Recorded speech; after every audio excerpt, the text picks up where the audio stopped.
My family moved to the United States in the mid-70s. And I am the last person of my family who moved to the United States. It was in 1995. So my entire life I've grown up waiting for that moment to come to the United States and actually live like watching the movies, have a girlfriend, have all this stuff growing up.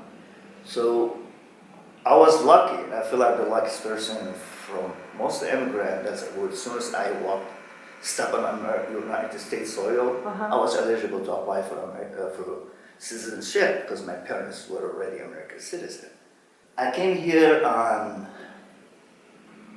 March 6th, Tuesday, 10 o'clock p.m., and my brother and my nephew picked me up from the Detroit airport.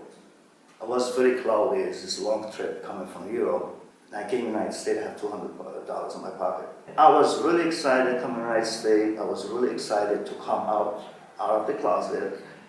So I waited to come up to the war and then move to the United States because I thought that it was more open about the matter than Europe, but I was wrong. Nothing was perfect in living here. It just was a lot of different between growing up in Europe and coming to the United States, different culture. I really followed my dream. I want to be a gymnastic coach and gymnastic coach and gym teacher. I did that. People supported me. I didn't have anybody actually discriminate me because I'm an immigrant. I might get discriminated against because my sexual orientation more than being an immigrant. My first week was really weird because I got reconnected with my biological family. I felt a little bit a stranger because I was gone for a while, living by my own for almost 15 years. I came here and went back to live in my parents' home. My family, first week, said, "You are too white, you act too white." And I was like, I don't know, what are you talking about? And the first two words I learned, my brother was taking the dinner and he said, "Oh, that's a funeral home." I didn't know in English, but he thought I would know. Like, you can do your wedding here. I'm like, "Are you kidding me? That's a funeral home." I know what that means. And he took me down the street, he was driving, and he like, "Oh, that's a bar, you should come someday." And he was giggling. I'm like, "Why are you giggling?" He's like, "That's a gay bar." I'm like, "Okay, bingo." I found the gay bar the first week in the United States. And then my 6th day, I stopped working. They took me to Dearborn, and I'm like, "Oh my God, am I in Lebanon or America?" No, that's not what I came for. It's just shocking to me. This is how the Lebanese community built Dearborn, make it their own city, made me feel this, oh my God, I'm in Lebanon. I get discriminated twice as being immigrant. First, my community did reject me because they felt that I am more white than being Lebanese. And they reject me again for being a gay person. A lot of us who grew up here as a first generation struggle for eternity when I prove to our parents and siblings that we are so Lebanese, we're stuck with our culture, and we are proof to American society that we are American, we love this country. I can be loving this country, but it's still attached to my culture, but they want it all. Otherwise, you'd be like trapped in the middle. Being gay Middle Eastern man and adapt a lot for American society is not really 100% acceptable in our community.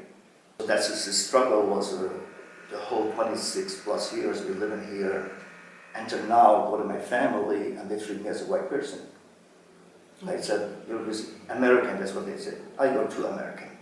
I know a lot of people struggle with that and they just leave the family like I did. I moved to Ferndale and Hazel Park, away from Dearborn. It's been here for 19 years, so make me feel better, out of balance, and my family is all something about holidays, stuff like that. So I met people from Ferndale. They told me, "You would like to start an outreach program focusing on LGBT Middle Eastern in Dearborn." And I'm like, "What?" I like the idea. City of Ferndale is just like one of beautiful city in Michigan. I love it. And every time I go there, I actually say I'm from Ferndale, no by the border. Because I've been around Ferndale for the last, 19 years. And the people in Ferndale Pride is a big part of Motor City Pride. Now they have their own pride. They always welcome us. They always be really nice to us. They're always interested to know about the culture. At the beginning, they're like, "Oh wow, there's actually a thing, LGBT Middle Eastern?" No, there's no such a thing. they learn about the organization, they donate for us. It's, my husband was born in Ferndale. His hometown is Ferndale. And our friends, the city council of Ferndale, there are some people. Like I said, it's a pretty city. We say it's a gay city in Michigan, and we'll probably be from. I love to help the Middle Eastern community, my community. It's just, I've been lucky.